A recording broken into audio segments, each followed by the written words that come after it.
Salut à tous, c'est Raph et bienvenue dans cette troisième et dernière vidéo sur MotionGen. Si vous n'avez pas vu les deux premières vidéos, je vous invite à aller les voir, je vous mets le lien à l'écran maintenant. Et donc dans cette dernière vidéo, on va voir tout ce qu'on n'a pas vu dans les deux premières, qui sont plus des fonctionnalités avancées que vous n'aurez pas forcément besoin au début, mais qui peuvent être super intéressantes si vous voulez pousser un peu plus loin, faire des analyses de mouvements, etc. Donc on va se lancer là-dedans tout de suite. Donc première chose qu'on va voir, c'est les transformations avancées. Ça, je ne l'avais pas montré dans les deux autres vidéos et ça peut quand même être utile. Donc si par exemple je dessine, ça peut être n'importe quoi, donc ici je dessine un lien, mais ça pourrait être un mécanisme au complet. Donc par exemple si je dessine ça ici, voilà, je pourrais venir le sélectionner et là on va aller dans les panneaux et on va aller activer le panneau de transformation ici. Donc on a un petit panneau qui s'ouvre et là on a donc 4 boutons. On peut venir tourner de 90 degrés dans un sens ou dans l'autre notre mécanisme, nos lignes ou ce qu'on veut. Faire des symétries miroirs dans un sens et dans l'autre. Et ce qui va être intéressant, c'est si je clique ici, j'ai donc tout plein de valeurs qui s'affichent et qui me permettent de faire des transformations vraiment précises. Donc ça peut être utile dans des cas où on veut vraiment positionner quelque chose par rapport à une autre de manière très précise. Donc pour expliquer rapidement, ici ça va être notre origine, donc 0, 0, ça va être le point au centre de notre graphe ici. Ici c'est T pour translation, donc en X en Y, S pour size, donc changer l'échelle, et R pour rotation. Donc par exemple, si je garde 0, 0 comme origine et que je veux tourner mon mécanisme de 70 degrés, je fais appliquer et voilà, il vient de tourner de 70 degrés. Je peux bien évidemment faire l'opération inverse. Je peux le déplacer, donc par exemple si je veux le déplacer de 2, donc ici on est en centimètres, donc de 2 cm à droite et de 1 cm vers le haut, je peux aussi, et donc je peux répéter ça autant de fois que je veux. Je peux faire moins 1, le faire redescendre, etc. Donc vraiment super pratique. Et enfin la size, donc je pourrais décider de changer donc son échelle en X, doubler, mais de ne pas changer son échelle en Y. Et donc là, hop, ça va grandir. Et là vous voyez que ça s'est aussi décalé, c'est parce que mon origine est toujours à 0, 0, donc tout s'applique par rapport à ici. Donc si par exemple ici je remets tout ça à 1, donc là il ne se passe plus rien, je veux tourner ça de 90 degrés, et bien là il va tourner autour de ce point là, et donc mon mécanisme va passer de ici à là.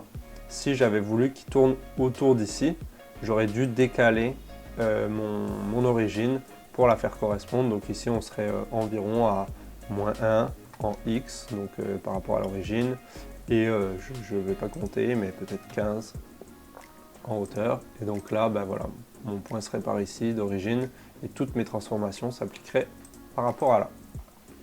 Donc ça c'était pour les transformations avancées que je n'avais pas montré dans les deux premières vidéos et qui peuvent être utiles pour certains. On va aussi voir rapidement les petites fonctions à gauche qui sont des fonctions géométriques qui peuvent être utiles si vous voulez faire des dessins qui vont vous servir de référence pour vos mécanismes. Donc si je passe ici, je peux dessiner par exemple des points tout simplement où je veux les déplacer. Je peux dessiner des lignes comme ça. Je peux dessiner des lignes perpendiculaires, comme ça, les faire passer par des points, les cercles. Donc voilà, tous ces dessins peuvent servir de référence à vos mécanismes. On peut venir donc afficher des distances, donc par exemple la distance entre ces deux points-là, ça serait 5,1. Des angles, pour afficher un angle, il faut sélectionner 3 points. Donc si par exemple je veux l'angle entre ici et là, donc ça m'affiche l'angle entre donc ce point-là et ce point-là. Après, il y a plein d'autres fonctions, je vous laisserai explorer un peu, on ne va pas tous les passer en revue, mais donc il est vraiment possible de faire toutes sortes de choses. On peut évidemment changer la couleur et le type de ligne ici. Et donc si je dessine une ligne à partir de là, ça me donnerait ça. Et donc petit rappel, tout ce que vous dessinez avec ces outils-là, c'est vraiment des dessins géométriques pour vous aider dans votre conception et ils peuvent seulement être sélectionnés avec ces deux outils-là. Donc ça c'est pour sélectionner un seul point. Si vous voulez en sélectionner plusieurs, là vous pourriez tout déplacer si vous voulez. Mais aussitôt que vous revenez dans les outils de droite, donc là on parle vraiment de juste les mécanismes, et là on ne peut plus rien faire sur nos dessins géométriques. Mais par contre, donc, si vous créez un lien, là vous pouvez vous servir de vos points que vous avez créés comme point d'ancrage, et donc ça va être super pratique si vous aviez par exemple un schéma ou des mesures très précises à respecter. Vous pourriez dessiner votre dessin, votre forme géométrique et venir ancrer vos mécanismes à ces points-là. Donc ça fait le tour pour les transformations et les dessins géométriques. Maintenant on va passer à d'autres méthodes pour créer des mécanismes. On a vu dans la deuxième vidéo comment créer des mécanismes nous-mêmes, mais une des forces de MotionGen, c'est de pouvoir nous aider à créer des mécanismes qui suivent des tracés. Pour ça, on va aller dans les panneaux ici. On va commencer par le Path Synthesis ici, qui est donc la synthèse de tracés, de trajets. Et donc vous avez une fenêtre qui s'affiche juste ici, avec tout plein d'options cochées. On ne va pas y toucher, mais on va cliquer ici sur dessiner un trajet, qui va nous permettre de dessiner une forme. Donc si par exemple je dessine ici un genre d'ovale, comme ça. Là on demande à MotionGen d'essayer de nous trouver un mécanisme qui va passer, donc qui va suivre en fait le tracé qu'on vient de faire du mieux possible. Et là on peut cocher toutes sortes de méthodes de résolution de ça. Et si on clique sur Run, et là on peut voir que MotionGen a généré automatiquement un mécanisme qui essaye de suivre au mieux, donc c'est jamais exactement parfait, mais notre tracé. Il en génère toujours 30, donc vous pouvez parcourir les différentes options. Il y en a certains comme celui-là par exemple qui n'est pas fermé puis qui ne suit pas vraiment très bien, donc je vous invite vraiment à les parcourir pour voir s'il y en a un qui peut fonctionner mieux pour ce que vous avez fait.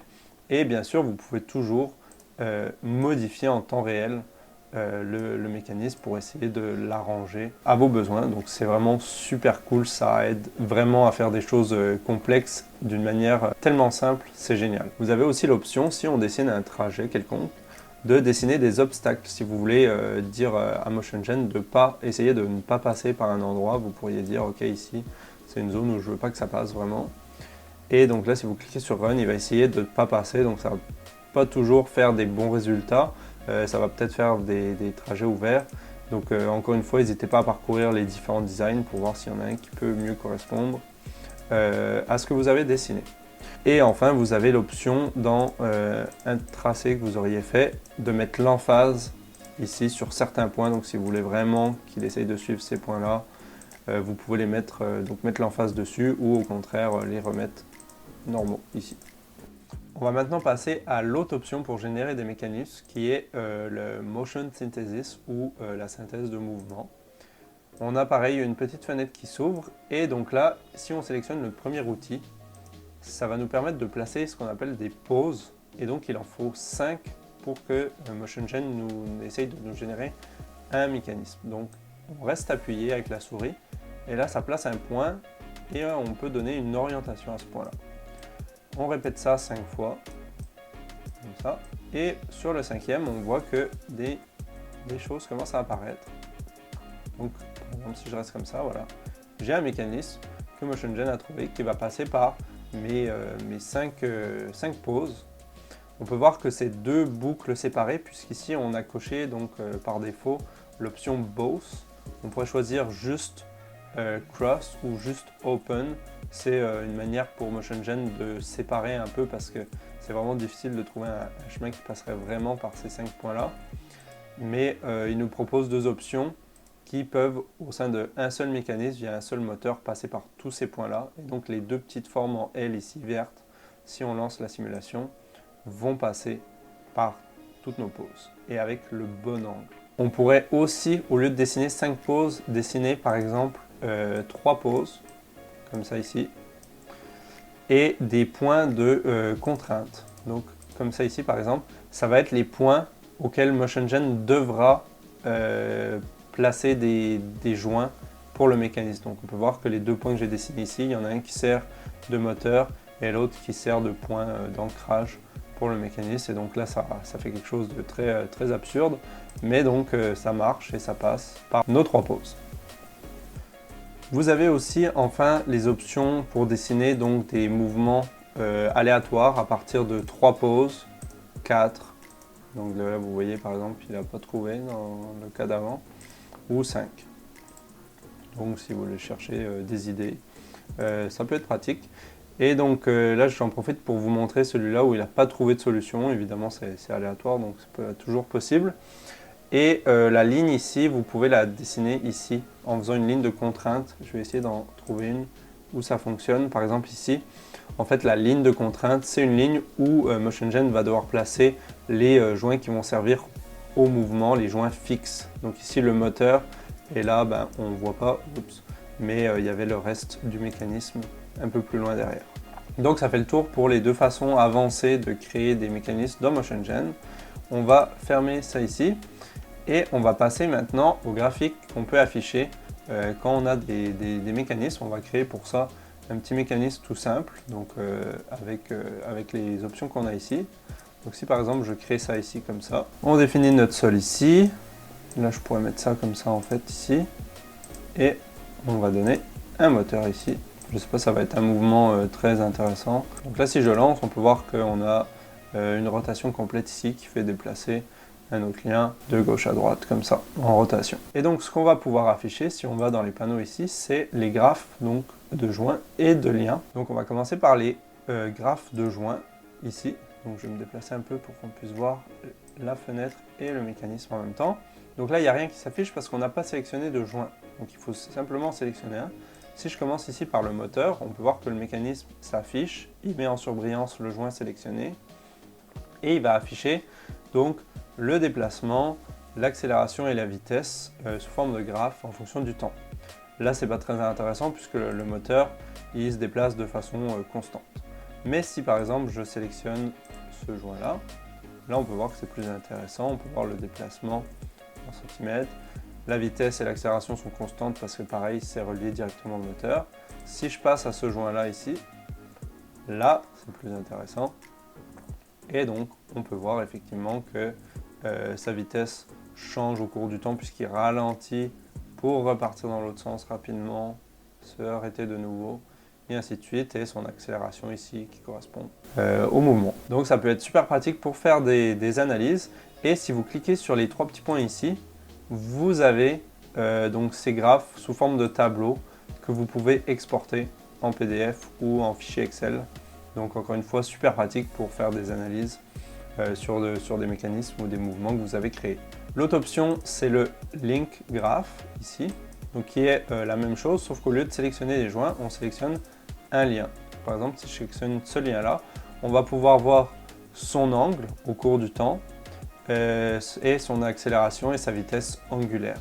Donc on peut voir que son angle change au cours du temps avec la vitesse et l'accélération correspondant. Et pareil, on peut afficher le tableau et exporter les valeurs si on en a besoin. Petit rappel pour les angles, ici c'est en degrés parce que j'ai choisi degrés, mais si vous allez dans les paramètres ici, dans les unités, vous pourriez choisir les radians aussi, et donc tout va changer de manière à afficher des radians.